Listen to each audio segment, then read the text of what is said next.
Hey guys, welcome to Massive Art Live. Welcome to Friday, the last Friday of 2023. Are we excited? We're excited. Let's get this year over with. Let's start something new, something fresh, right? We're gonna do something new. 2024 is coming. I hope you guys got some big goals. I'm streaming this live on the Instagram, and as always, Instagram doesn't show me the link.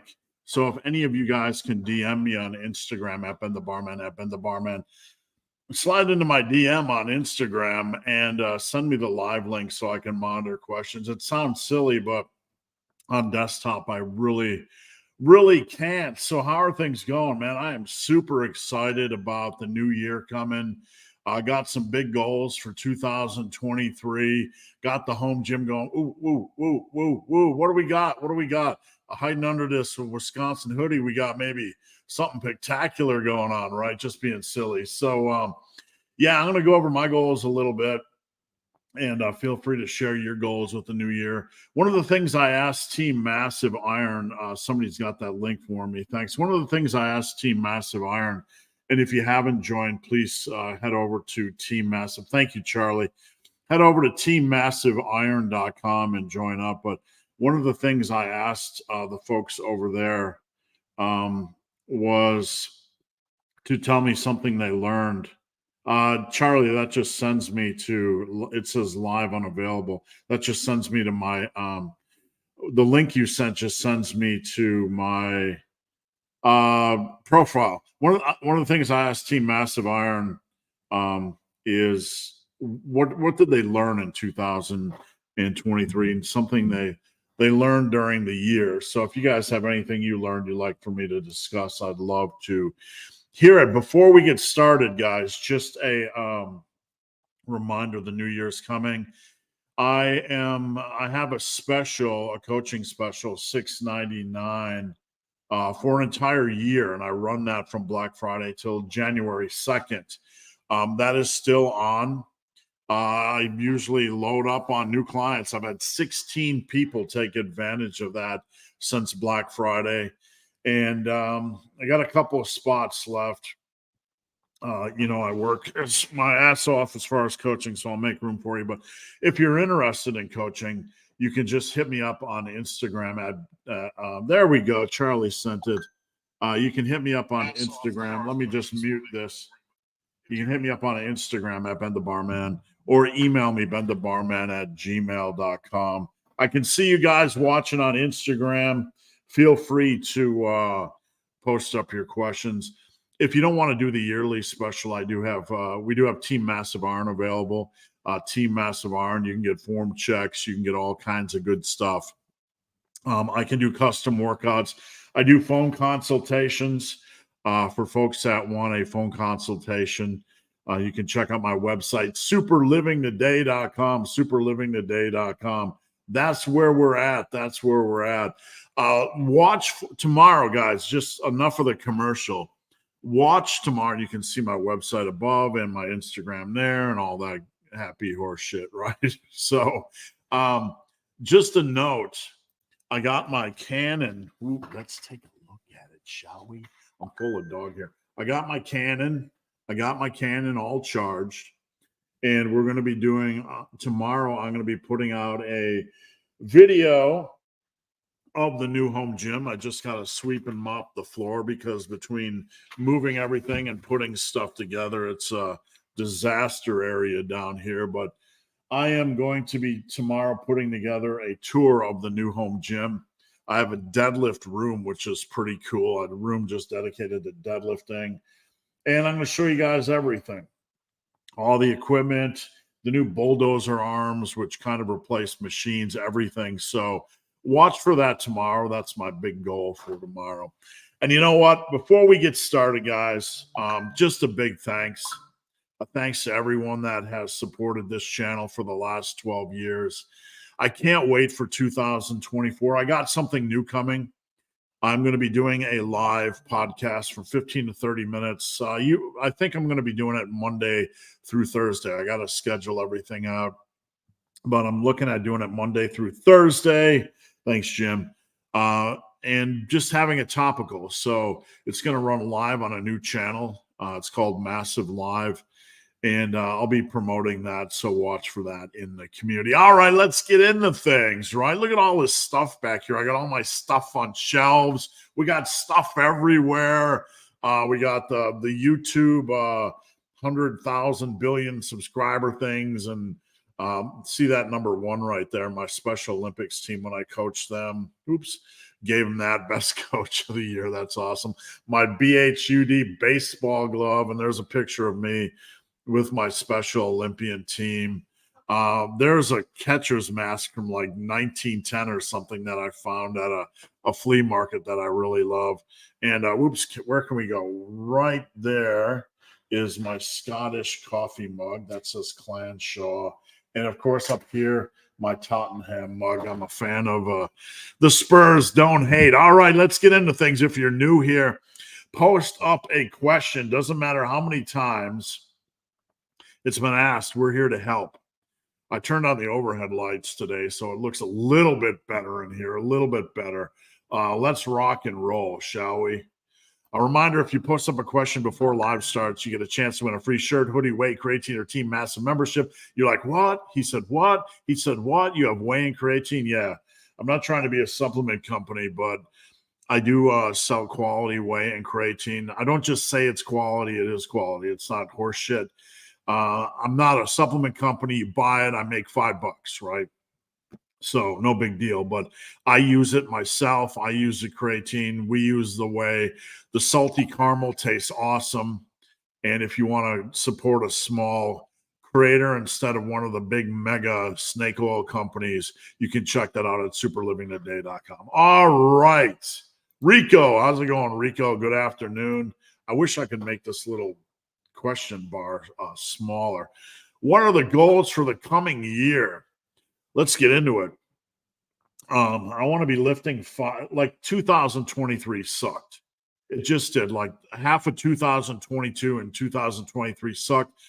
I got COVID early 2022. That lasted for 3 or 4 months. Felt like hell. I was tired all the time. Then after that, I tore something in my knee, right? So I just had a bad run in 2022. 2023, we decided to sell our house. The market was good. And we did. And there was a lot of moving. Thank you, Wayne. I appreciate it. Wayne, my client, is tuning in from Instagram. A lot of moving. I felt like I've been moving all year long. I started the year pretty good. Lost 30 pounds, and then since then it's been like this, right? It's been up and down with the moving. Big goals to lose another 30 pounds ish. I want to be training 5 days a week. There are some martial arts classes that I was going to start taking in 2022, but I tore my knee immediately, like literally 2 days after I went to check out the studio. So there's a martial arts class on Thursday in town where I live in Wilmington, Ohio, and one in Dayton on Friday. And I'm looking at doing that, and I want to be running 3 times a week. I want to run another 50K this year. I'm going to get back into top running shape. Big goals in 2024. I'm 56. I'll be 57 this year. I don't look it, right? Not just being silly, but I don't really care how I look, but I just want to feel good. I want to maximize the year. I got some big goals, man.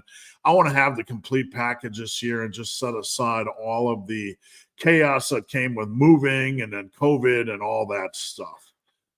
Paul, how's it going, Paul? Thanks for tuning in. Happy New Year's. Happy New Year's. Happy Friday. Tim, Adam, how's it going? As someone who suffers with allergies, I have really bad seasonal allergies, so I understand. I was wondering if you know or have read anything about how antihistamines could affect muscle growth.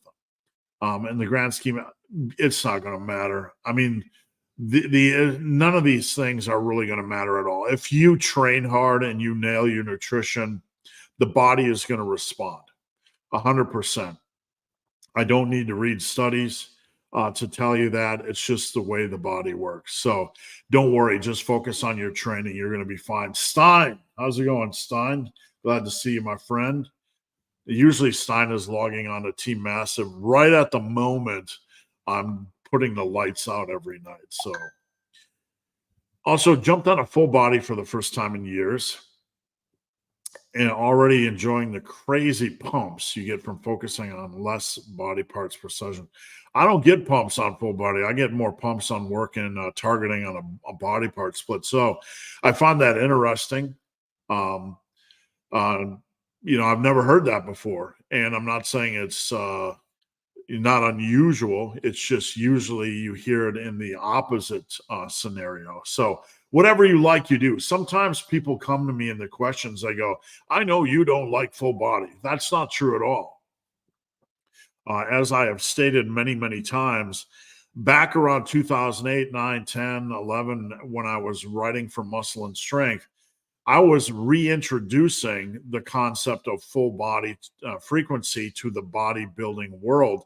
And I took a lot of heat over that because it was in an era where body part splits were the thing, right? They were the thing. And I did take a lot of heat over it. I had people ask for me to be fired, removed from the forum. It was pretty out of control. So I'm not against full body at all. Some of my clients do full body. I think it's a reasonable way to train. I don't personally like to train full body because it takes too much time, and I like the laser focus of a body part split. So that's just personal preference. I don't care how any of you guys train. That it doesn't matter. Check out my video, Fuck Your Program. It really doesn't matter. The program doesn't matter. What matters is the consistency and the passion and all that happy horse shit, right? So, Dominic, what's going on? Happy Friday to you. Any general tips for getting back into training after an injury? Number one, go slow. Number two, always assume that the injury isn't 100% when it feels like 100%. Always assume it's like a snake in the corner. It might look dormant, but the closer you get to it, the closer you push it, the more it might bite. So always take a little bit more time rather than rushing it just to be safe. I recommend coming back slow. Even on those days where I've had injuries and strains where you feel like it's 100% and then you re-aggravate it. So just be very, very careful. Only after weeks and maybe potentially a couple months where you're not snake bit, where you're pretty confident, you're building confidence that it's not going to return, then you're in a good position. Justin, how's it going? Good morning. What do you think of the idea of bulking for 3 weeks, cutting for 1? No. To stay leaner during gaining phase. No, you're really not gaining any momentum. On a bulk, you want to introduce intense training. You want to introduce a new training phase or whatever. And the first couple of weeks of a new phase, you're really just easing into things. If you go into a deficit, you're going to feel depleted, glycogen depleted, just hungry. And it'll take you a week to a week and a half to recover from that. And by then, you're almost headed into another cut. He went on to say to stay leaner during, got that from Mind Pump. This is a horrible idea. Horrible idea. Just, you don't need this. Number one, you don't need this to stay lean. In the massive iron world, we have a general rule that we start with about a 10-pound bulk over about 4-month period, give or take. And then we cut after that. That's going to keep you lean. This is super micromanagement to the point where it's making the process so much more difficult and inefficient. This is a super inefficient way to stay lean. I don't like this at all. I think it's super misguided. I think you're going to spend half the month in a deficit or recovering from a deficit. And then the 2 weeks you get to finally roll, just as you're gaining momentum on your bench, then you have to take a hit again and slow your progress. You guys know I keep it real. I think this is one of the dumbest ideas I've ever heard. It's super paranoid. You're not going to get fat from a controlled bulk. I just think this is a ridiculously stupid idea. I'm not calling Mind Pump stupid. I'm calling the idea stupid, just for reference. All right, on the Instagram, we got a couple things floating in here. So let me see. I don't want to miss anything. Andy's Kitchen Garden. Arms day. Should I do dips and chin-ups at the start or ends? At the start. When you do an arms day or a junk day where you're doing arm work and then maybe you throw in calves and abs and rear delts and whatever other happy horse shit you didn't do during the week, start with the bigger hitters. Like my guys that do arms day, we might start with close grip bench and then barbell curls, like the big, beefy, testicular lifts. You know what I'm saying?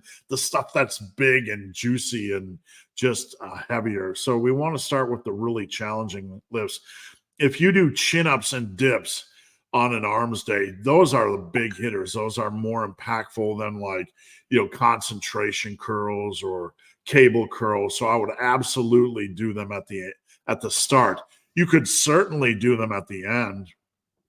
But one of the things I don't like about that is your biceps are going to be a little bit more fatigued. It's going to make chin-ups a little bit more difficult.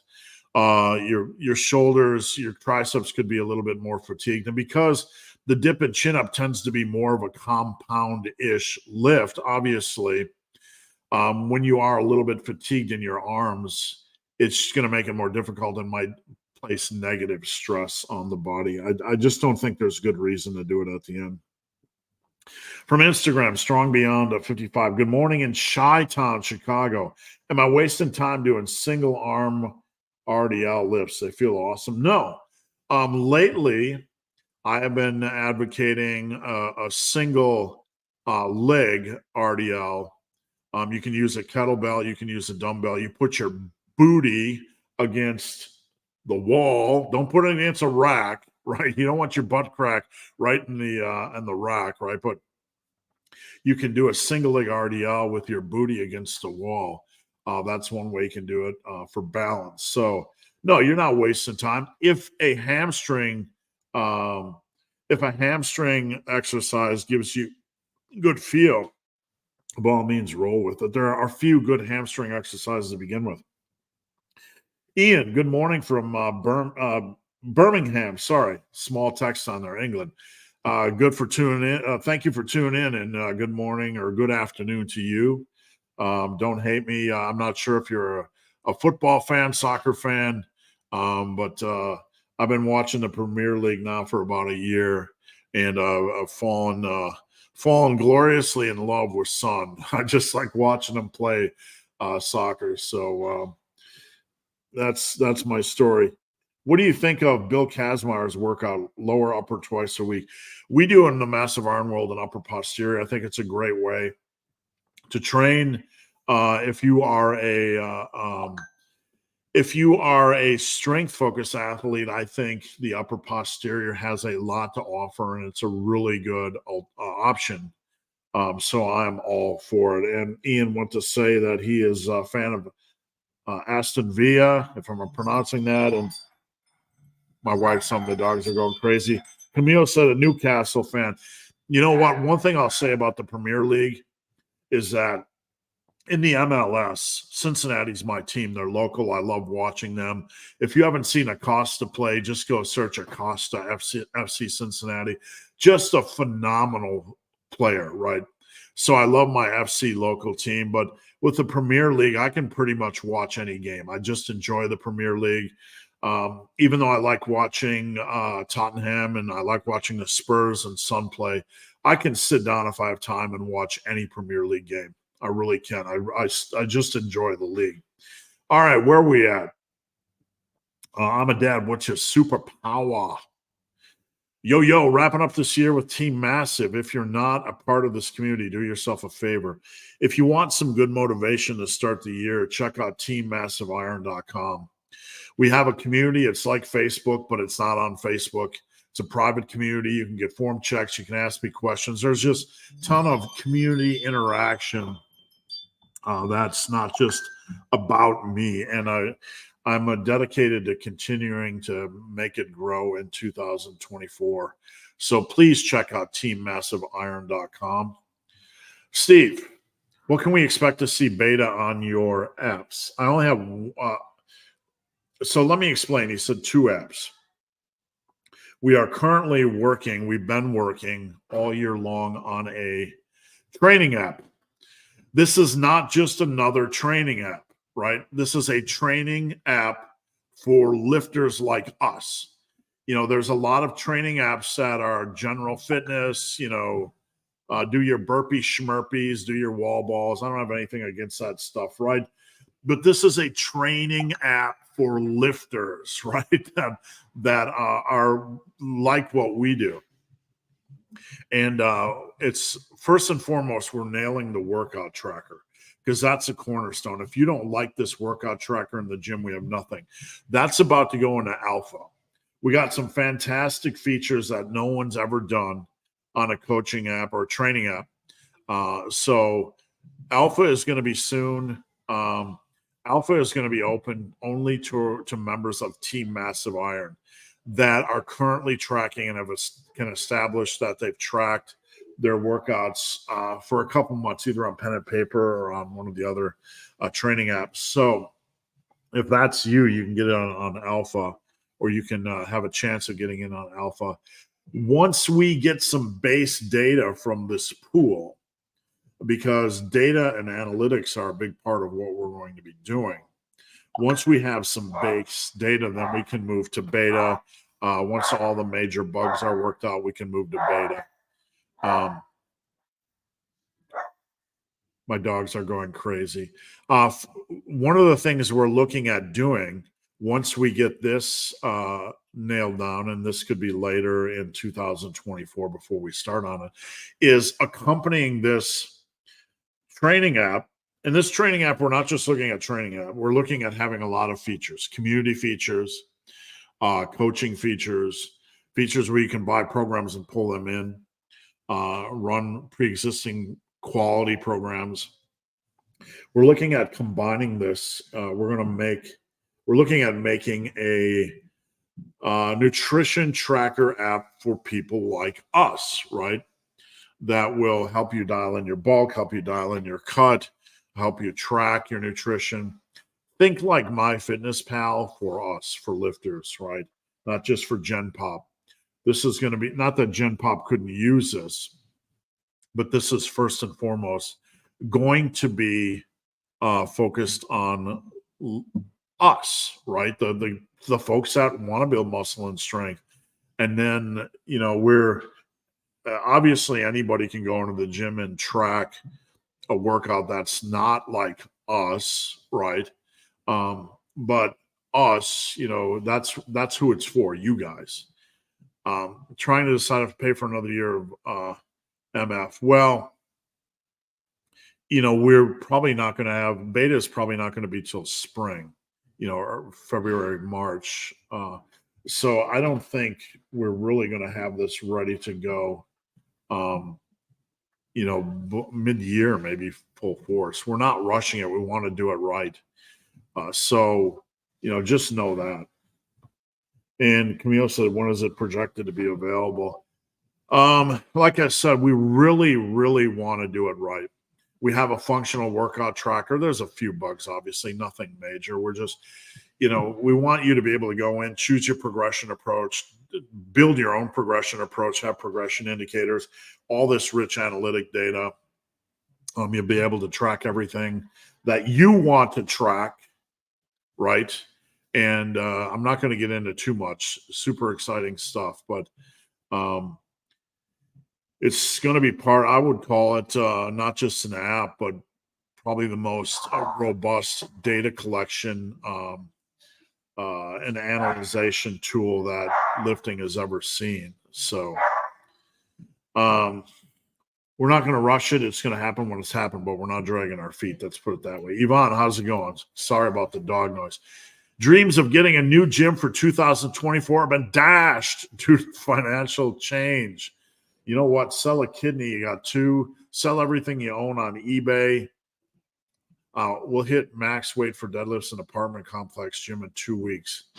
Been alternating 10-minute block and massive mass twos. Just do what you can do, man. I mean, hold steady a little bit. We got a guest in the studio. I don't have it hooked up yet. You can just set it over here. My wife's here. So stick hot because I went to crazy. That's okay. Just in case I need a backup, you can just set it there. It's hot. So my wife's here. You want to say hi to the world? To the masses. I turned on the light and you can see me a little bit better. Well, the overhead light or the lamp? Yeah, the overhead light. It does look better. Yeah. So what are your goals for 2024? Exact same as what I do now. What are they now? I just gonna do the exact same thing. Oh, just to be awesome. There you go. I'm just gonna continue to be awesome. I'm just gonna do the exact same thing as what I do now. Like go to the gym 6 days a week in the morning, do my dance 6-7 days a week, and just work. Exact same as what I do now. Okay. Well, why does everyone have all these wonderful, magical? Well, don't you know you have to do something new and spectacular? But you know what? You're so awesome. You're already spectacular. I don't even see. You're already nailing your goals. I might do. Well, actually, probably this year, I probably should strive to do a pole dance performance because that's one thing I haven't done. Can I get a private pole dance performance? So that's what I'm thinking of doing.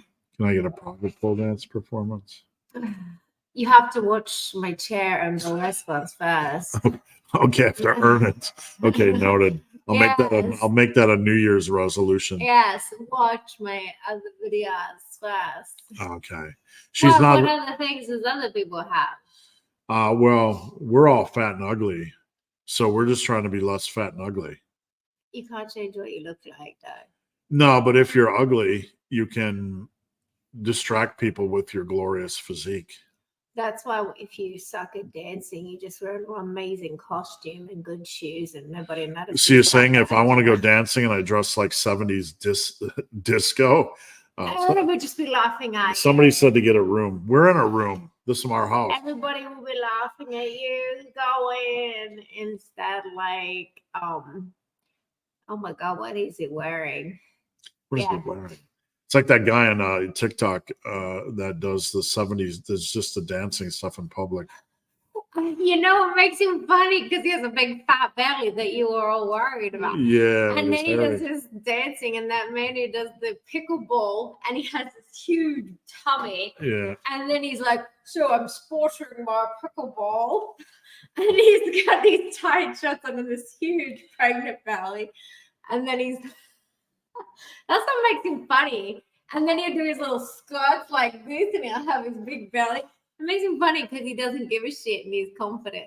That's what you should strive for. Confidence. Yeah. Confidence.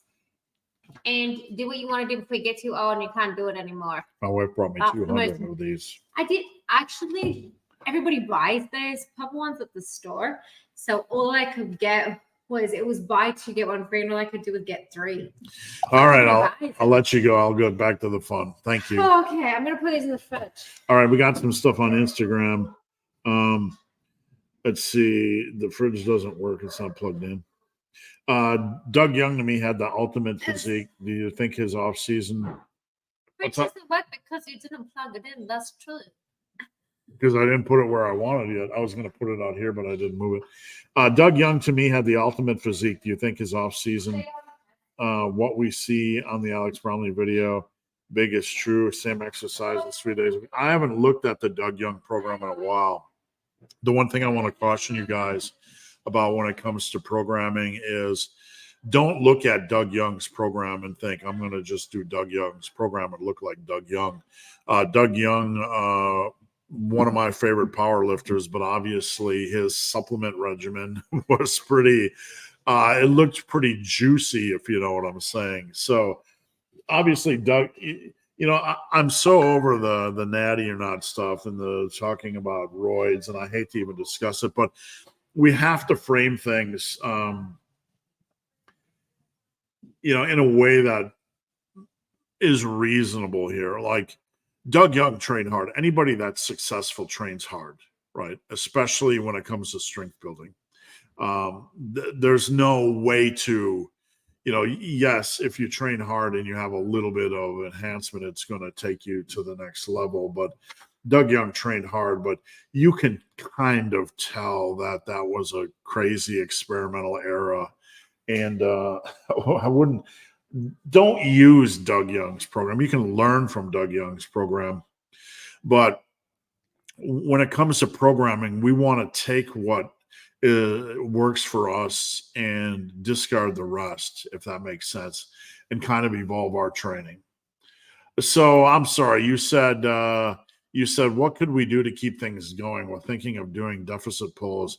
You could try to do deficit pulls. If you run out of weight, you can do deficit pulls. If you're running out of weight, you're starting to get into a very limited territory. What would I do if I ran out of deadlift weight? Well, I might alter my programming where I have a junk day that starts with like a 5x10 on deadlifts. So I generally don't like to do volume on deadlifts, but if we run out of weight, we're either going to have to status quo, we're going to have to get a gym membership where we can deadlift. We're either going to have to buy a couple plates. We're going to have to make a hard decision, or we could consider adding in a junk day where we start off with like a 4x10 or 5x10 on deadlifts. I will say though, once you get to like a 5x10 or a 5x8 or a 4x8 or 4x10, and that starts to become manageable, you really need to figure out what you're doing. You really need to look for some gym. You just have to do it. You can't live in a home gym world where the equipment is limiting you. Then it's kind of being counterproductive. So I understand the thing, right? I understand being limited by deadlift weight, but you got to do something. You got to sell a kidney. You got to go donate plasma. You got to go Uber for a week. Go do something. I'm not telling you what to do. I don't know your situation, but make it happen. Don't let your home gym limit you. Do you think it's easier for those of us prior fat to regain fat? Yes, in the sense that we have bad habits, right? It seems that off days like Christmas make my waist spike bigger. I would say you're not unusual. Any one of my clients, even the guys that are in the 180s and 190s have never been fat, they gain water weight over Christmas when they're eating mom's cookies and cakes and pies and all that stuff they don't normally eat. So it's really up to the individual and how far they blow it and how bad they go. So I don't think it's easier in the sense that you're going to gain more water weight, and just because you are fat, you're going to gain weight back. I think from what I've seen, formerly obese people that don't have their shot group as tight as they need to be have a tendency to be looser during the holidays than my average client. My average client that's 185, 190, they might gain a couple, 2, 3, 4 pounds of water weight. But, you get into when it's 5, 6, 7, we really have to look at how deep did you go with the cookie, Santa, right? You know what I'm saying? Don't worry about that. Focus on what you can control. I mean, trying to analyze why you gain too much water weight during the holidays, who cares? I'm just being polite. I'm not being dismissive, but get back on track and let's get rolling. And it doesn't matter if you think you do, then eat less sugar and eat less diabetes.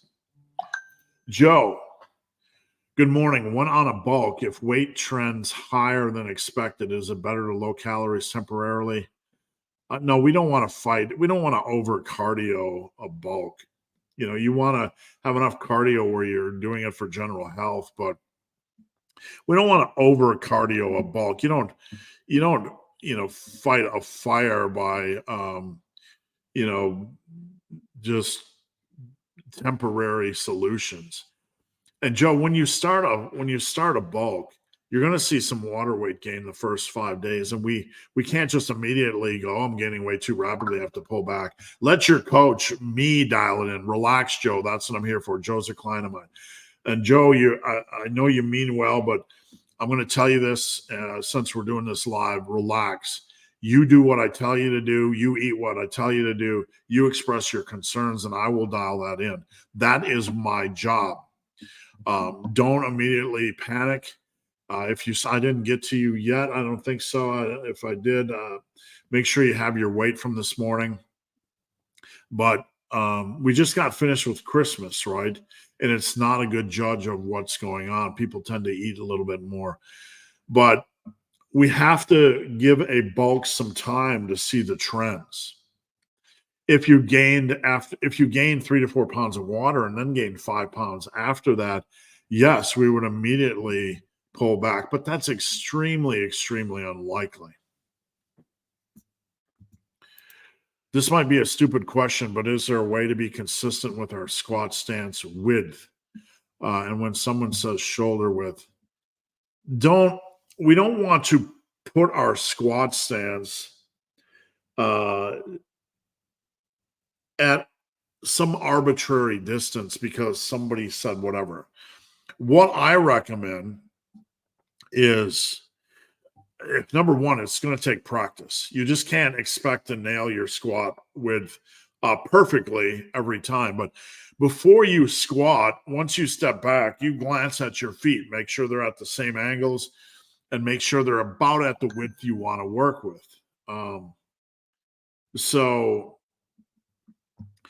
From there, to find a proper setup, you need to I tell people to kind of just stand there and pretend like somebody's going to run at you and like brace yourself, right? Hold on one second.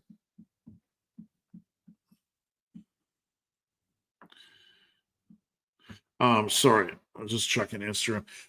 Pretend like you're standing there and somebody's going to run at you and you're bracing yourself. You'll naturally get a kind of a stance width that will, prepare you. That's kind of natural. That's kind of a good place to start with squatting. So don't worry about what anybody else is doing. Try to find a natural width. Try to not go too wide. The starting really wide is kind of a cancer. You want to start a reasonable width that feels natural for you. Don't overthink it. The biggest issue is that when squatters squat, their knees aren't opening up to match. You need the angle of your thigh to match the angle of your feet. And the biggest issue with squatters that I see is that their knees are forward. Let's see. William, what are your thoughts on grip for lat pull downs? I don't really care. Neutral's fine. Wide grip's fine. I do V-bar sometimes, which is a neutral grip. If I'm going to mess around with grips on lat pull downs, I usually do 2 at the same time. And I will alternate every other week between I've done a wide grip neutral. I've done I do a V-bar neutral. I do a wide grip as well. Whatever you want. It's not like one is going to be better than the other. If you like multiple ones, run 2 at the same time, alternating every other week. We don't want to get into the world where we start to think one is better than the other, because that's a lie. We don't want to get into all this EMG data says, and go on feel, go on progression, go on what's working for you. Big bench, sorry, I read it as did. Big bench and holiday bulk has made my bench go went up quite a bit on December 26th, but my OHP is snailing along. Only added 10 pounds in 4 months. I would have to see your program. I don't know what you're doing. I don't know what your consistency. I don't know what your consistency in nutrition has been. Sometimes one lift can go up because you have a strength, or because you're just it's your destiny. One length is going to have you're just naturally more built for than the other. I don't know what variation of overhead pressing you're doing. Overhead presses are a struggle for a lot of lifters. I don't know where your overhead is.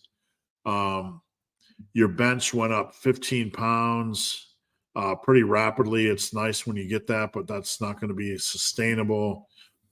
And your overhead press, it's on a pace to gain about 30 pounds a year. So I hate the word only, because if you do 30 pounds a year for the next 2 years, you're going to be pretty darn strong. So don't panic. That's a good rate for overheads. 30 pounds a year over 3-4 years is going to put you pretty darn strong. So other than being able to see more information, that would be my knee-jerk reaction. Do you see Starting Strength live? Mark still says to do only. Yeah, I watch it occasionally. Yeah, look, Mark, I saw a comment this morning in my comments on YouTube that said the world was better when we lived in a Ripito era than when we lived in an Athlete X era. And in a sense, that I kind of agree with that. But we got a little bit too strength focused. Then in the Athlete X era, we got a little too foo-foo focused. It's kind of like we went from only do this, only do your fives and only do the big lifts, to do a lot of foo-foo stuffs and cut off your testicles, right? That's what it feels like, metaphorically speaking. But obviously this is ridiculous, and I'm not calling Mark ridiculous, but, it's ridiculous. If you look at the history of lifting and all of everybody that's got big and strong, there's a world far beyond fives. It's ridiculous to keep yourself into one rep range. It's just silly. If you want to do only fives, go ahead. It's not like they won't work. But to say that fives are I've seen the argument that fives are the only way and fives are the best way. That's a happy horse shit. It is. It's just simply bullshit. Mark's a smart guy, but I don't, sometimes people dig a ditch and it becomes their gravesite. This is where this is the hill that is going to die on. And I don't know why you would pick that. I really, really don't. Do you see any downsides to bulking 20 pounds over 9 to 10 months? No, as long as you can nail a cut. If you can't nail a cut, then you should have no business doing that. If you're struggling with a cut, and I don't know where you've been the last 6 months, but I know you've been on Team Massive and you did struggle at time, you should not be bulking 20 pounds over 9 to 10 months. You should only bulk. A long-term bulk is okay if you can nail a cut. But if you can't nail that cut, if you're not 100% certain you can't nail that cut, you have no business bulking. And I say that because I care and because it's the truth. You have to be able with certainty to nail the cut after a bulk. If you're going to do a longer bulk, you better be 100% certain that you can do a 20-pound cut and do some recomp afterwards, or a 15-pound cut or a 12-pound cut. You have to be certain. If you do not have a track record of nailing a cut or having the ability to be disciplined for 1 to 2 months and nail a cut, you should not be bulking. You have no business bulking at all. You're creating a construct. On paper, that sounds good, but when in the real world, you're going to bulk 20 pounds and then you have no history of being able to nail a cut, it's just a recipe for disaster. All right, Shelly, Friday, Massive Iron Live and Shoulder Day. Shelly is from Team Massive. Have a good workout. 2 gallons of milk a day plus 50 eggs. Make sure you do that post-workout, and make sure you have a lot of wipes in the toilet because bad things are going to happen. How much of a big impact is 25 grams of protein if you lessen your normal protein intake in exchange for carbs? When you're in a bulk, carbs tend to be protein sparing. So, it's more critical we can argue too, and we don't want to get into the whole body is super fragile world, but in a cut, it's more important for a number of reasons, to get your protein intake up. First and foremost, if you only eat lean protein and you get your lean protein up to about 40% of your daily intake, you're going to allow for a little bit more food volume during the day because you're eating leaner meats, and the thermic effect of food, right, of digesting that protein is going to be on your side. And it's only it might seem trivial, but we'll take every advantage we can get on a cut. So on a bulk or just normal eating, there's no room to panic into over protein. I do want your diet to be balanced, right? We don't want to over carb and go one way just for the sake of being dogmatic and carbs are protein sparing. I'm going to over carb on a bulk.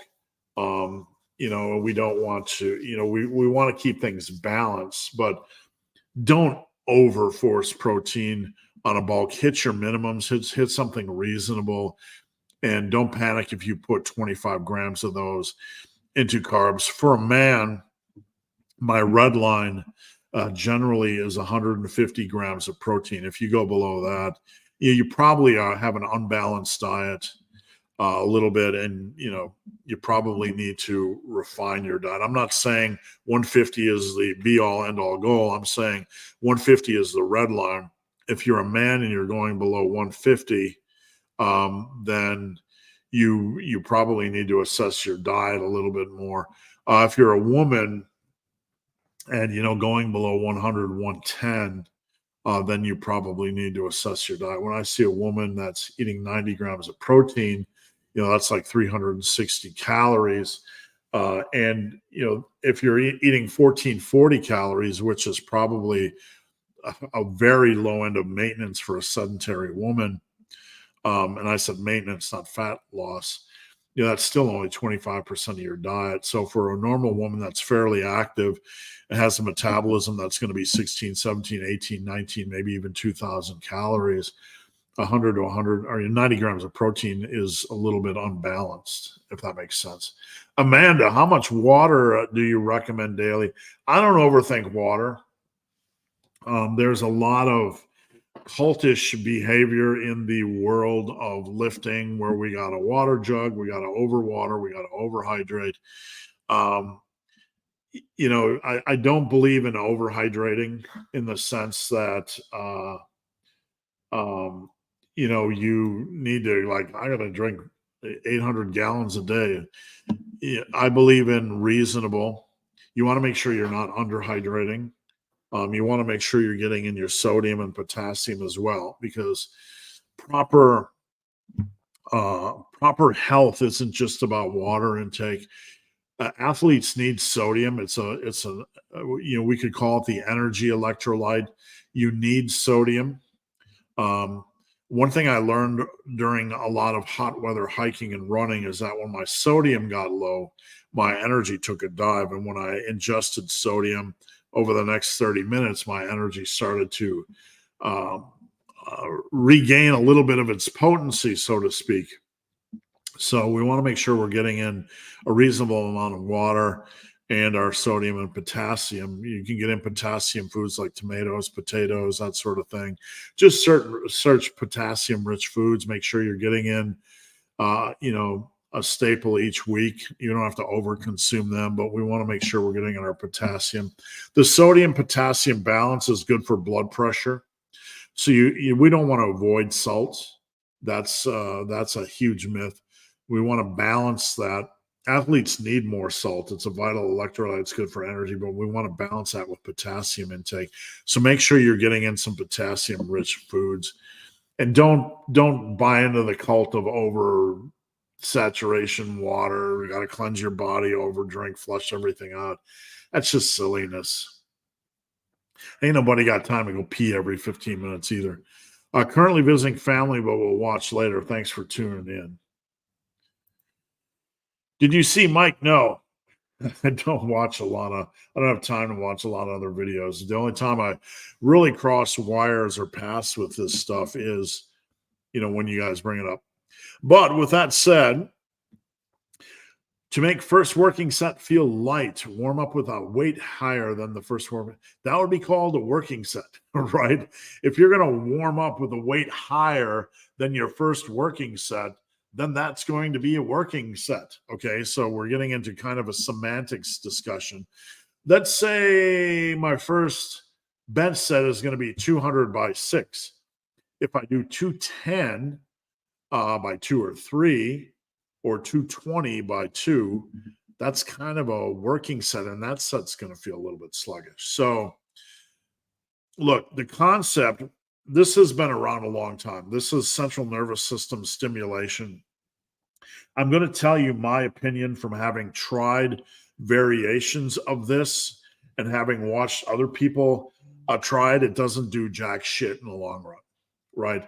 It's a time investment and an extra set. And that it's going to feel heavier, right? It's just not providing much value, but it is stealing some of your time. What we used to do, a lot of us used to back in the day, 10, 12, 15 years ago, is unrack a weight about 10% heavier than your bench. Just hold it, not even doing a rep, and just hold it for, whatever, 2, 3, 4, 5 seconds, and then rack it. And then the goal would be to overstimulate or hyperstimulate your central nervous system. So after holding that heavier weight, when you went onto the bench with a lighter weight, it's going to feel lighter. That's the way the central nervous system stimulation works. You can do a walkout with that on squats as well. But what I have found is that, number one, it takes you another 3, 4, 5 minutes in the gym. Number two, it doesn't really provide a lot of value. In that if you do a proper warm-up, it's not going to be that much of a difference. If you're doing a max effort, it might be a good idea to try on that day.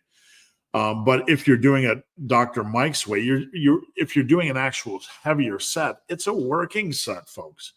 Unless your first set is like 200 by 8 on bench and you start with 210 or 15 by 2, it's a heavier prime set. But that set's going to feel heavier, right? So I don't kind of like that whole idea. I think it's kind of over baking things a little bit. What we do in the massive iron world is we warm up properly. And on our big lifts, we do something called the threes protocol, where you do your heavier sets first. And then when you do your back down sets, it's going to feel lighter for the same reason. And I think that's a better way to go. We're not spending more time, etc. Do you, Big Hairy Ugly Dude, any suggestions on lower back exercises to strengthen for deadlifts and squats? Number one, we don't want to overbake this, okay? A lot of times our lower back is going to be the weak point in deadlifts and squats just because it's weak relative to a lot of the bigger muscles. So we have to understand that on deadlifts and squats, we need to give them some time for our lower back to catch up. So make sure you're doing that as well. If we go in and add more lower back stress, we have to really make sure and do an assessment to make sure we're not, making deadlifts or squatties harder by, inducing more fatigue. So at home, you can do a wide stance, heels elevated, good morning, where you keep the lower back tight, and you can do some moderate weight, not super heavy, not super powerlifting good mornings. You can do that. You can do the old school bodybuilding good morning where the legs are closer together and you're bending over. You can do a stiff-legged deadlift variation. Every other week, you can do a deadlift one week and a stiff leg deadlift the next. Stiff leg deadlift's not the same as a Romanian deadlift. You're pulling the stiff leg off the ground. That's very low back intense. The back extension station is the best. You can find those relatively cheap. You could probably go to Craigslist right now or Facebook Marketplace and find a used one for pretty darn cheap. But that's a really good way to work it. Justin, what's the best view for you to judge squats, deads, and bench? If you want a form assessment, squats, the best view is from behind or front because we need to see your knee angle and your thigh angle. On deadlifts, it's directly from the side at about waist high. So I can see, how your hips are doing. From behind, it doesn't tell us a lot. Bench, it doesn't matter because form is not that critical. So any angle there, we can see the whole body. Getting my massive on, prepare for 2024. Eric, last live of 2023, but not almost over, not almost there. That's correct, sir.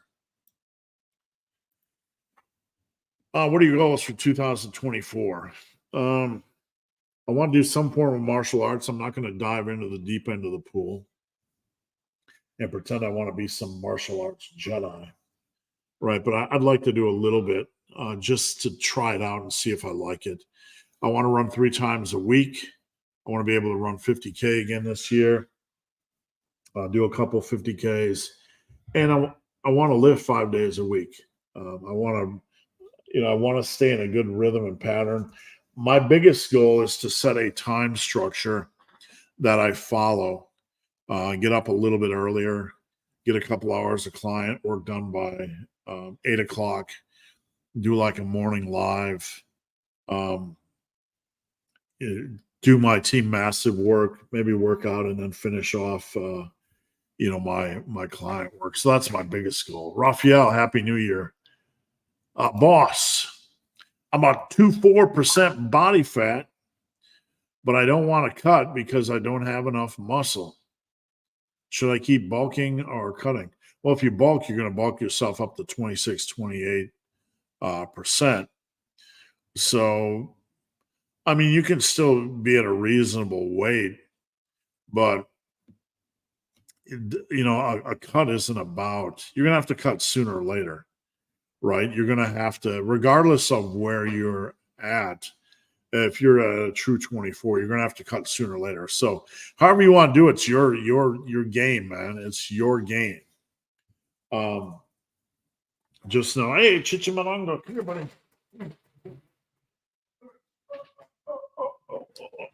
Chichi's here. It's your game. You can do whatever you want.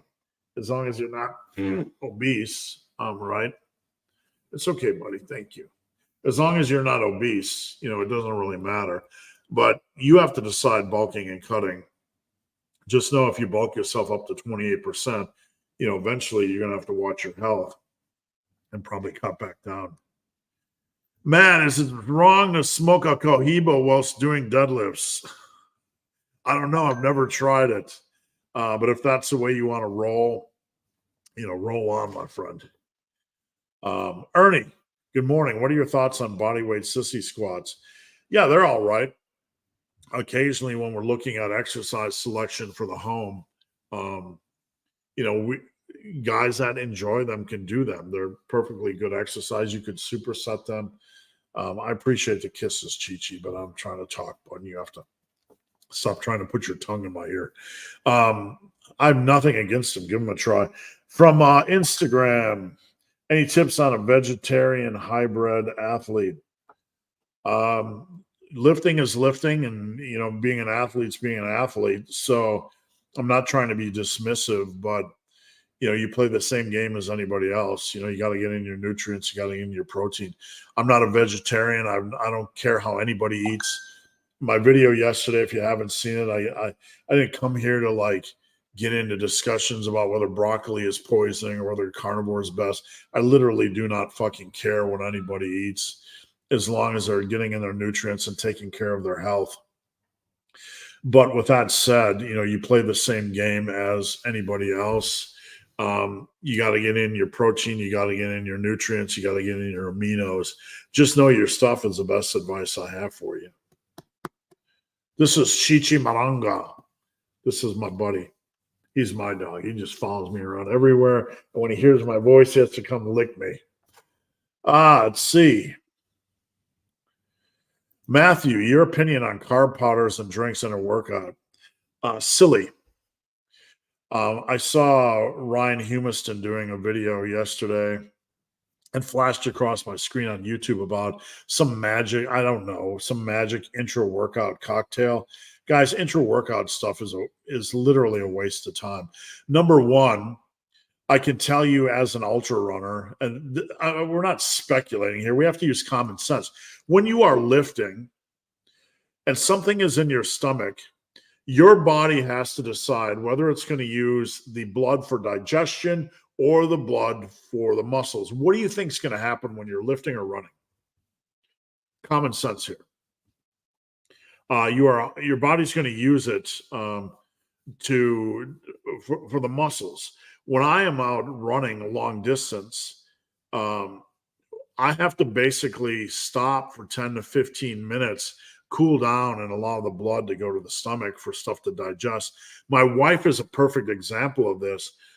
She tends to run and eat, and then the stuff in her stomach's not getting digested, including the water, and she pukes. So I call this naivete. Can I say that? I call this being naive? All this stuff intra-workout, it sounds good on paper. It's not going to digest until you are actually sitting and cooling down and not working on it. It's not a black or white switch. It might digest a little bit, but, it's not going to, it certainly isn't magic. If you're going to take anything, you're better off taking it post-workout, getting in some simple sugars after a workout, and then some protein. That's your best bet. I think a lot of ways the supplement industry shoots first and aims second. Let's put out an intra-workout carb powder because blah, blah, blah, blah, blah. If you're going to work out like 2.5 hours like the old schoolers did, and you want to take a 15-minute break in between to take a carb powder, then it might make sense. Why lots of workouts have 4 sets specifically on the big lifts? Who knows? Most have 3, some have 4, some have 5. Doesn't really matter.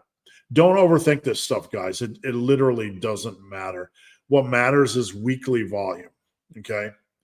And how many sets you do for a big lift is personal preference, but don't get caught in the weeds here.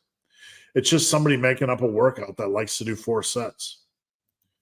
Dreamer, what would you still suggest someone to hop on your 2-day-a-week workout on muscle and strength? I have a lot of workouts that I put over the years. It might need a little bit of fine tuning, but it's a fine workout. Just adjust the exercises, based on your preferences and available equipment. But yeah, it's going to be a perfectly fine workout if you can only work out 2 days a week. I have a lot of other workouts I put out since on this channel that are limited workouts. I made a video this week about working out with limited time. If you go to the main page of this channel and you search, limited workouts or whatever, 2-day a week, you'll have other program options as well. Nikos, we already talked about this. How much it costs to buy you with shipping to Europe? I think a plane flight to Scotland's about $520 right now, but then you have to feed me. From Instagram, I find the lateral raises weird, and it just doesn't do it for me. Can overheads and face pulls do the same? Face pulls aren't the same as lateral raises. They work a different area. Lateral raise is going to hit the side delts. Face pulls are going to hit more of the rear delts. You need I would say a dumbbell and barbell overhead press variation, maybe a machine. If you don't like laterals, don't do laterals, but just have enough other juicy delt hitting exercises in the mix. Justin, this week I missed my Monday and Wednesday workout because I was away for Christmas, doing a full body today. The weights feel heavy. That's okay. You'll get back up to speed. If you've been away, don't worry about it. Just be safe, be smart, let it come back to you at will. Alvaro, Merry Christmas. Same to you. Some tips to recover from an illness, lifting approach, and other things. Number one, you probably want to get in a little bit more rest than you um, would want. If you felt really sick, it's probably a good idea to take an extra day or two off from lifting, just to kind of let things normalize a little bit more. Eat a little bit more simple carbs, a little bit more. I'm not talking about, pig level, a little bit more complex carbs. Get some glycogen in the muscles, get some sodium in your meals, get some potassium based foods, get those electrolytes up to speed, the glycogen up to speed, your sleep up to speed, and you should be good to go. Can you tell he likes me? I don't know why he picked me of all the humans. Why no full body? I do full body every day. I'm perfect. I am machine. Hey, if you're perfect and you're a machine, man, just keep doing full body every day. Damn, realized I said I had jumped on a full body for the first time in years. Meant to say I've jumped on a body part split, insane pumps. That makes sense. You had me confused, Adam. Adam earlier said he jumped on a full body and he had insane pumps, and I was like, never heard that before. Right? I hadn't, so that makes sense. When doing lateral raises, if my arm is straight out to the side, I get popping. That's not how, we don't do arm straight flapping lateral raises. If you watch my video on laterals, and I have this as a short on my channel, you want them slightly forward and you want the elbows slightly bent. This facilitates better leverages and a better feel and less negative shoulder strain, right? The body's not meant to just lock the arm and do like some weird motion. This is silly. I've seen some influencers and some fitness guys doing laterals like that, and it's like SMH, right? Smack my head. You're like, what are you doing? Some weird psychotic acid dance? Right? Like, what the fuck are you doing, dude? You want to lean slightly forward. You want to take a big bracing breath. You want your elbows slightly bent, and you want to have them just like that. My fist right in front of my shoulders at the side, like this. And you want to drive your elbows up to move the weight. But I do have if you search the shorts on my channel or just search side laterals, I have a tutorial. I can't find it now because I'm holding Chichi Maranga. Josh Kleineman, happy Friday to you as well, and I hope you have a good weekend. Brendan, what sort of strength standards would you give to have? Well, that's pretty big. That's a big arm. And I got a strength standards video on my channel, so check that out. Just go to the main page, search strength standards. I just wanted to say you're not just the coach of the year. You are also my favorite YouTuber. Thank you. Would love to see you do more cooking vids with the wife. Thanks. I will let her know. She eats basically the same thing every day. So, a lot of my meals have been so streamlined, but there are definitely some stuff we could do. So I'll bring it up to her. I'm watching Instagram. Strong behind. I got you. Happy Friday to you. I get shoulder pain during lateral raises, but not always during pressing. Yeah, it can be rotator cuff or it can be how you perform it. Like I just said, you want the arms bent a little bit. You want to drive up with the elbow. You don't want to do the at the side, like trying to flap like a bird thing. LV, hello, coach. Could you please talk a little bit about the mental toughness needed to make progress in the long term?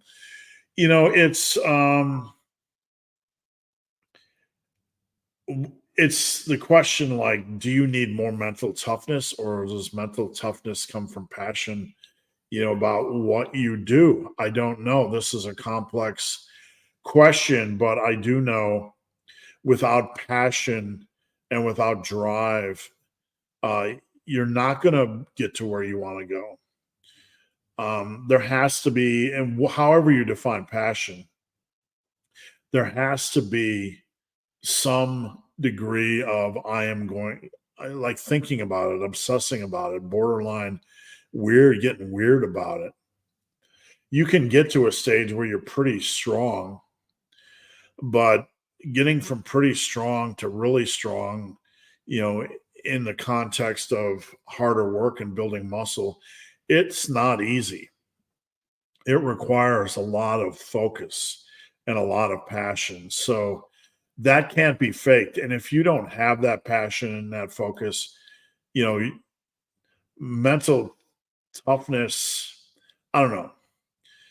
How far is mental toughness going to take you? This is something we could debate. If you don't have passion for something, but you're mentally tough, you're probably going to do it a little bit longer than you want to, but eventually you'll probably just fall away. Big JB, what's up? Any tips on cutting while doing lots of social functions? Yeah, I'm laughing because this is a tough thing to be in. Number one, understand you have a right to control what you put in your mouth. Number two, you don't have to be a dick about it. And I'm not saying you would, but we don't have to be dicks about it. Like, I'm on a cut and I'm doing, whatever, and I'm only going to eat whatever. And like, look at me, I'm the cool guy in the room.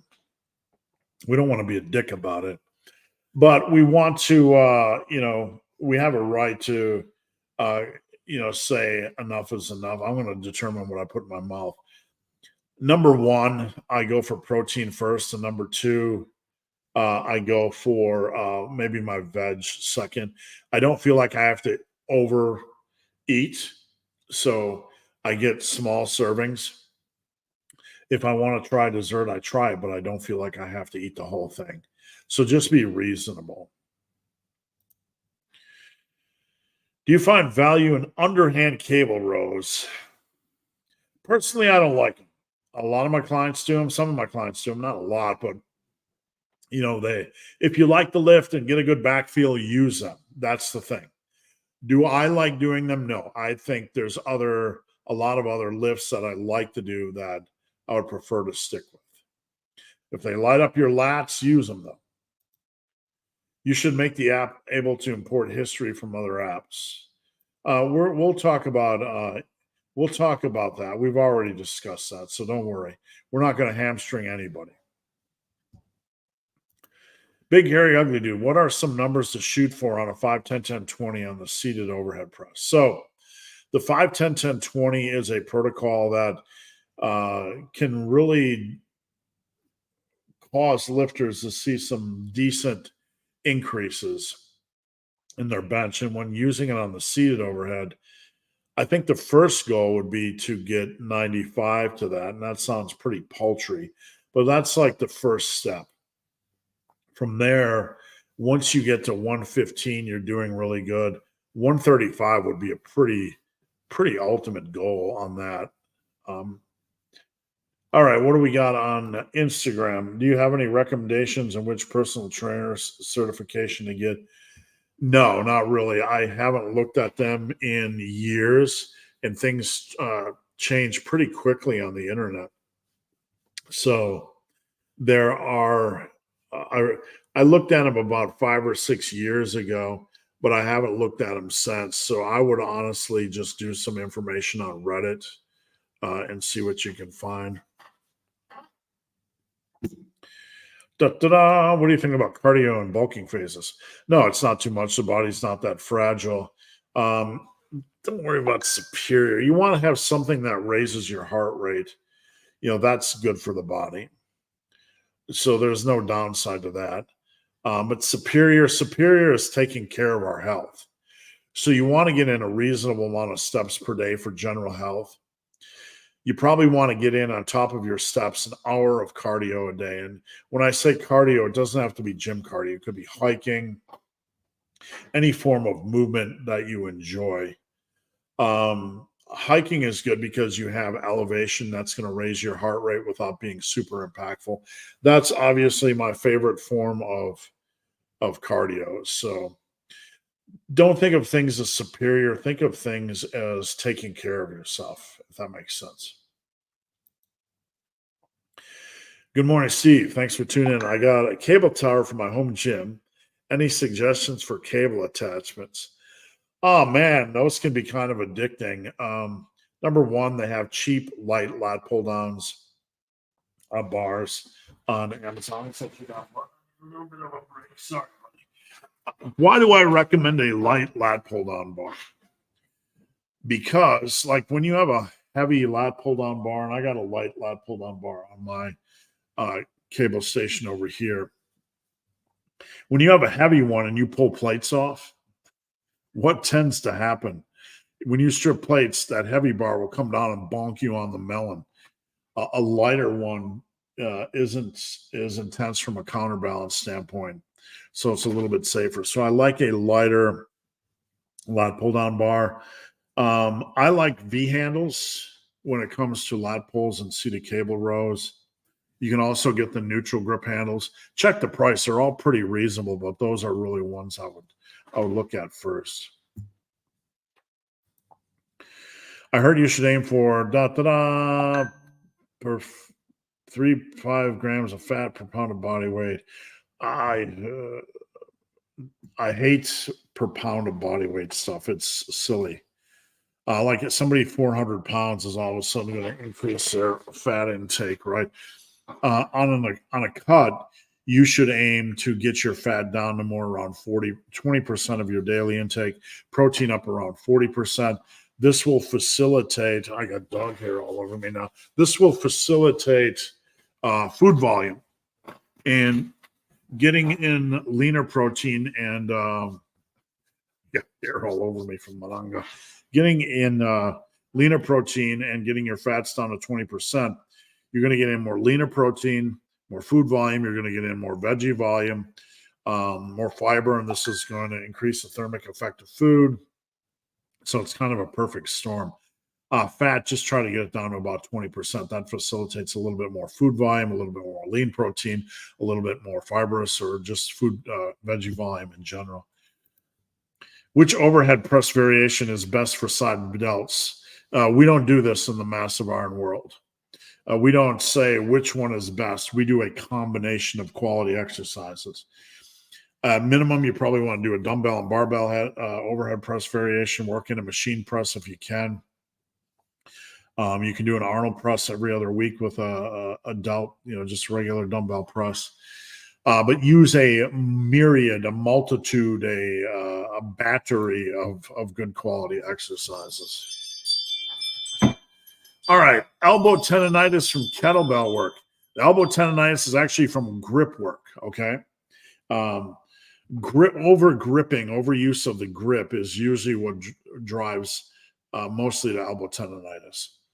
What you need is to use VersaGrip Pros or grip support, okay? It's not going to go away just by taking a couple days off.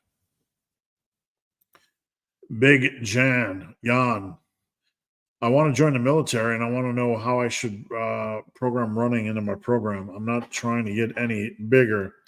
You probably want to run at least every third day or twice during the week for like 20 minutes to 30 minutes.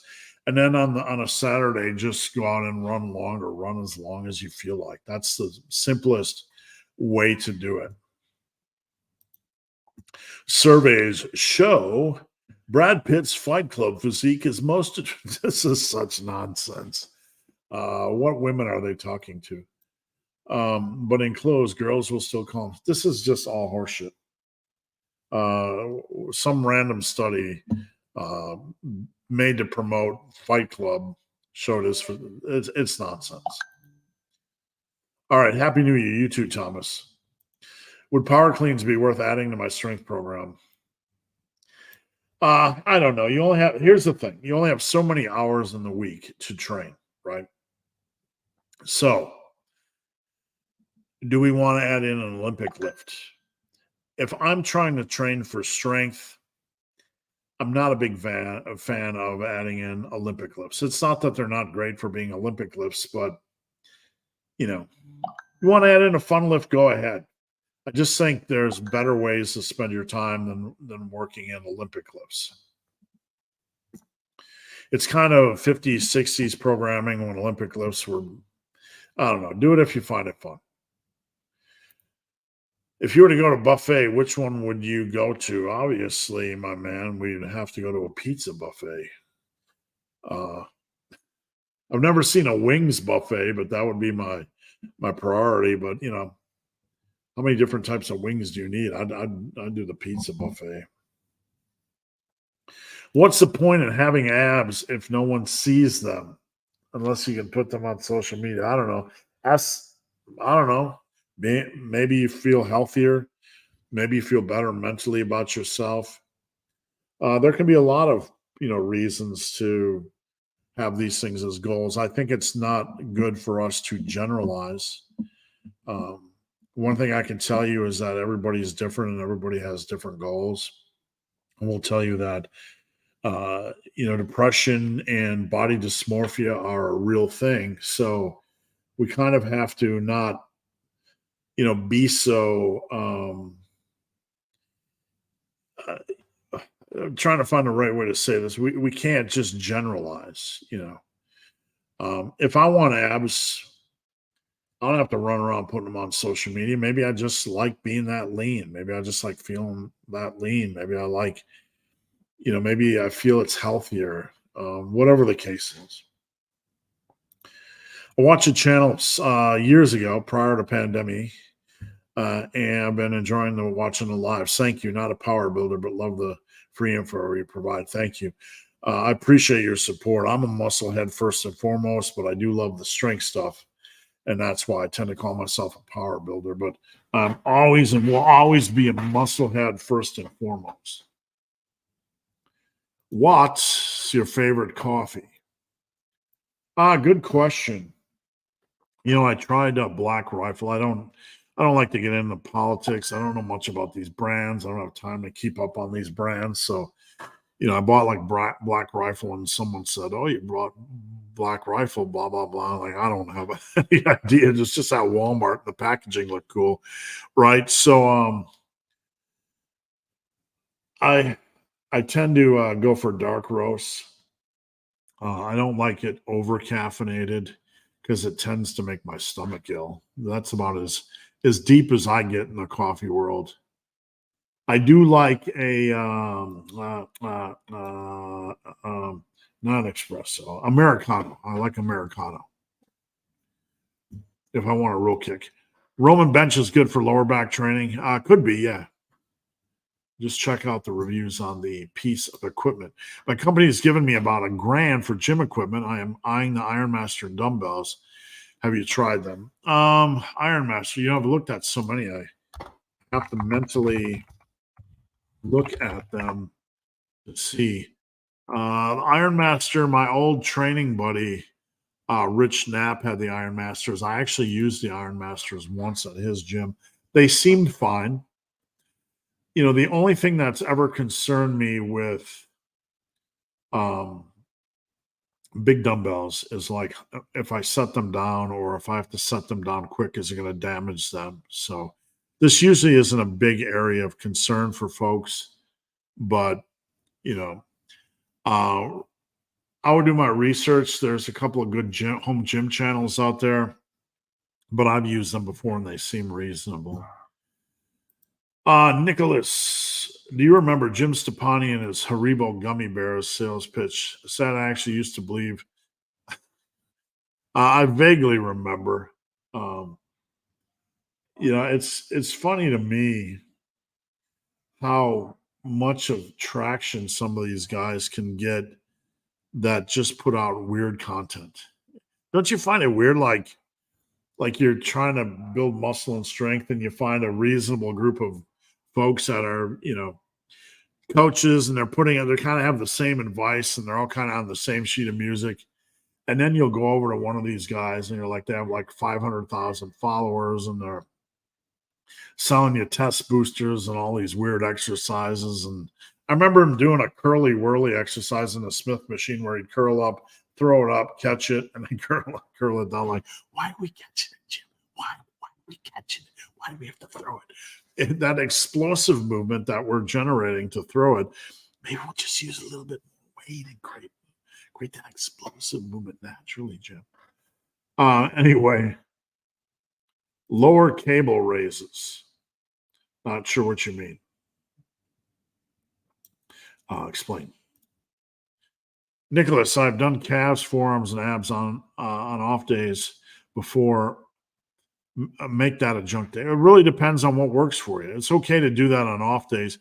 You just don't want any ab fatigue headed into deadlift day, really, or squat day, because if the deadlift can be very fickle by nature. So if your abs are fatigued, your lats are fatigued, your traps are fatigued, your lower back is fatigued, it's probably going to work against you, and that your body's going to probably tell your central nervous system to dial it down a bit, and weight could feel heavier. So just be careful with that. Can OB machine 2 and do? I'm not sure what you mean, man. Sorry, I'm going to have to rephrase that. I've been trying your bulldozer bench for weeks now and really like it. Would you ever recommend something similar for overhead? Yeah, I've done it for overhead. The bulldozer rest pause method. I've done it for overhead. The only thing you really don't want to do it for is squats, because the unracking and racking is just a pain. It's harder than the actual reps. Any specific rest pause scheme? I like escalating rest periods. So escalating bulldozer, or what we call ESC bull, ESC, where you do like 7 total sets with the same weight, but you do 30, 30, 60, 60, 90, and 120 seconds of rest. So the deeper into these mini sets you get, the longer your rest. And it's just a brutastic fun. So give that a try. What are you doing at eating New Year's Eve? We're going to go, I'm probably just going to get the old steak and fries and come home and watch a bad movie, right? Bulldozer bench gave me juicy watermelon pecs. Let's see if we can. Juicy watermelon pecs. There's something wiggling underneath there. It might be a pec. It might be a man boob. It might just be a very excited nipple. But glad to hear it. Great channel. Thank you. I gained about 2 inches on my arms this year. That's pretty good. 1 is a solid goal. But if you have muscle memory going for you, that can help as well. Nicholas, do you run in the winter? Hell yeah. If I lived in Wisconsin or Canada, I probably wouldn't. But in Ohio, you got some snow. But yeah, I do. I don't know that I would do it in Wisconsin, but here in Ohio, we ran year round. I run year round. Carlton, good afternoon on the road. Carlton is a client of mine, Mr. Trucker. Can I eat pizza once a week? You can do whatever you want, as long as you are getting in all your nutrients, getting in your protein, and eating, reasonably healthy foods the rest of the time. Dogs are going crazy. For years, I had acid reflux every time I had deep fried foods. I can imagine. Alcohol can do that as well. A lot of things can do that. So not surprised. Guys, we got about 10 questions left. So if you have any questions, get them in now. A lot of really good questions today. I'm going to go back and give the t-shirt away right now before we go on to the next one. So Adam F, I'm going to give you a t-shirt, whey, creatine, or whatever. So email me, benthebarman@gmail.com, or Instagram me at benthebarman. And where are we at? Acid reflux. What do you think about 3 sets of bench, 6 reps, and then dumbbell incline? Yeah, that sounds great. That's reasonable, super reasonable. Just have a progression indicator and you're good to go. Texas Taurus, best diet for insulin resistance. The best diet in general for most of us is to reduce our ingestion, our intake of junk foods, fast foods, deep fried foods, white sugar, white flour. We want to stick with animal-based and plant-based as much as possible within reason. We can still have a little beer here and there, right? We can still have some Cheetos every now and then. We're balanced, reasonable human beings. But we want to really focus on animal-based and plant-based. Meat and veggies. Focus on things that come from the earth and try to reduce processed food, fast food, fried foods. and anything with white sugar and white flour. People ask, why are we reducing white sugar and white flour? They're called the white poisons for a reason. They're not, they're just calories with no real nutrients. They're fast digesting. It's one of the major contributors to the obesity epidemic. Everything is overstuffed with this junk because it's cheap. And to a small degree, it's fine, but we really have to watch foods that contain a lot of this stuff. For an intermediate lifter who wants to specifically get really good at strict press, what kind of program would you recommend? I would do a barbell and dumbbell each week. I would not rule out a seated press. Some people think you're going to be weaker on a seated press, but a seated press where you lean the seat back a little bit so you don't have to push the bar up and around your big fat head, where you can push it straight up and down. There is some indication that for many, a seated press, you can actually use about 10% more weight. I built my strength on a seated press. So do you want to get real good at a strict press seated, standing? I would probably have one seated variation in the mix. And then if you want to work a standing variation, like every other week, AB, have a dumbbell overhead press variation. And for the love of all things holy, just absolutely crush your triceps. And you want to have a solid bulking protocol in place, where you're not just randomly, arbitrarily eating foods. Have you heard of tactical barbell program? If so, what do you think about it? Tactical barbell. I will see if it's available on the worldwide interwebs. Strength and conditioning, no. No, it looks like something you buy. I've not heard of it. So I used to blame all my excuses on because I smoke weed, but in reality, I was just lazy. Yeah, it's the chicken and egg problem, right? Am I lazy to smoke weed, or does weed make me lazy? I don't know. That's your call. Adjustable dumbbells without protruding pins are best. Yeah, like spin locks or anything with a pin on the end when you sit on your leg that's gonna, like fork you isn't a good time.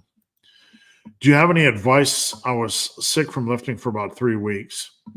When you get more than 20 days from a big lift, you want to reduce weight by 20% or more. Listen to how things are going during warm-ups. You could dial it to 25 or 30% if you want, but you do have to dial it down. You do have to listen to your body during warm-ups, and if things feel weak, you're going to have to dial it down a little bit more. I mean, lateral raises with cables. Yeah, if you like them, go for it. It's the same principle. So, thoughts on the red pill manosphere? That's outside of my pay grade. All I do is lift.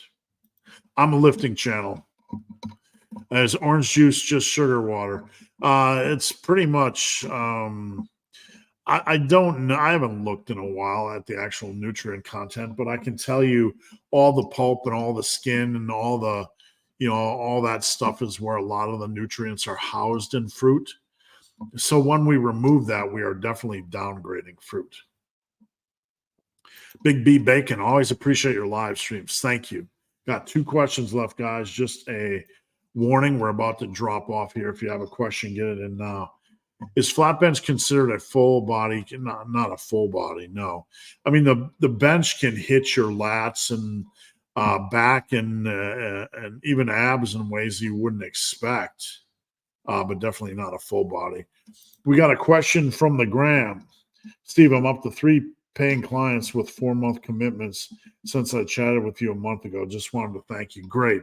If you need any more help, hit me up. When I was working with you, we were right in the middle of moving to a new house, and it was just a lot of chaos. So I hope you didn't feel like I blew you off. Mike said having some short 8-week bulks won't ruin your gains. Well, nothing. I mean, 8-week bulk is fine, but like we can't just arbitrarily do like 8-week bulks. Like the problem with this, the biggest problem with trying to do short bulks tends to stem from the fact that they come from fear of getting fat. So many people that are trying to bulk less are really just afraid of getting fat. And this is more of a mental issue than it is an issue like, we have to, I'm not just going to bulk less. Like your bulk shouldn't be getting you fat to begin with. If it is, you're bulking, you're fat bulking. The more if you want to do an 8-week bulk, that's like 4 pounds, and you have to cut and bulk and cut and bulk and cut and bulk. If that's what you want to do, go ahead. But just know the first 2 weeks off of a cut, you're going to be getting back into a program. You're going to be, the more time you're in a cut, the more cuts you run, doesn't matter the duration really. The more cuts you run, the more time you spend, not just in the cut, not making progress, but also having to get back up to speed after the cut. Like, if I'm going to take 2 weeks away from lifting and my bench is going to be kicked in the balls, and then I have to get that back up to speed again, I don't consider that fun. Again, I will reiterate and restate that a lot of this is perpetuated by the skinnier crowd that is afraid of getting fat. Bulking is associated with getting fat. If I can just, engineer a bulk down to the point where I'm, doing this, that, or the other thing, and blah, blah, blah, blah, blah. I'm afraid of getting fat, anything to gain weight. Anything to gain weight. That's where a lot of this fear is coming from. In older videos, you said advanced lifters should bulk a half pound a month.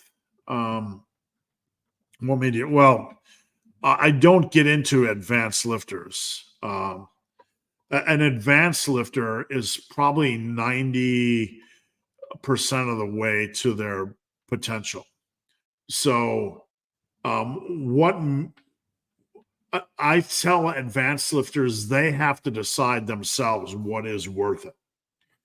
Is it worth going through constant bulks and cuts to get the last 4 pounds of muscle, to get the last 30 pounds of bench over 4 years? That's for an advanced lifter to decide. The reason why I mentioned I was a proponent and still not against slower bulks, and I don't know a half pound is the way to go. I don't recall saying that, but I probably did. If you can do a longer bulk, maybe 18 pounds over the course of a year, that gives you a solid year of training. You can even do 24 pounds. I don't really care what you gain as long as you're able to cut it, right? It's going to be the same game. What made me kind of evolve my thinking was that we want to facilitate maximum, muscle and strength. And, when you have a lot of your muscle and strength already, you decide it's worth it, that I want to chase the last 5 to 10%, then do a prolonged bulk. Just drag it out, do 20 pounds in a year, 25 pounds in a year, and then just do a cut. 6 months, 8 months. Gaining strength, gaining that last little bit is hard. So why not have a longer, prolonged period? I don't really care about the rate. The rate is up to you and what you feel is worth it. Cambered bar bench, is it worth buying? No, I'm not a big fan of this. I think it's a little bit of hypey. I think it's a little overblown.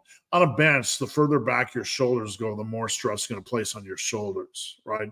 I think there's better ways to work the chest. I'm not going to buy a new bar to try to take it deeper than the chest. I don't feel that's the best option overall for shoulder health. Hey, if you want to do it and you feel it adds a little bit of value to your bench strength, go ahead. I personally think it's a lot of over-engineering, and there are some potential downsides because of taking your shoulders and your elbows that much more deep. Thoughts on Charles Poliquin's structural balance? No idea what it is. I really don't. I'm not being dismissive. Is Joe Flacco? Joe Flacco. Everybody's talking about the Flackmeister. All right, guys, that's it. Thanks for tuning in to Massive Iron Live.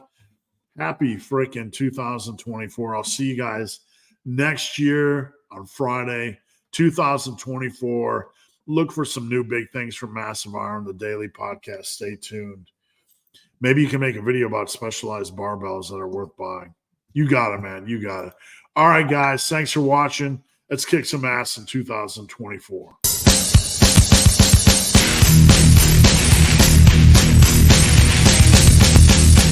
not almost over. It's not almost over. You're not almost there. You're not almost there.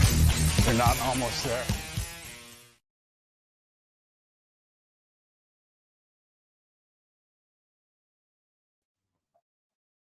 I got a question on Instagram that I missed. Hey, big hairy ugly dude. Happy Friday. I weigh 255 pounds and want to lose 30 to 40 pounds in the next year. How long of a cut? Get it over with. You got to lose 30 to 40 pounds. I'd rip off the Band-Aid and get that done in 3 months. All right. Love you guys. See you later.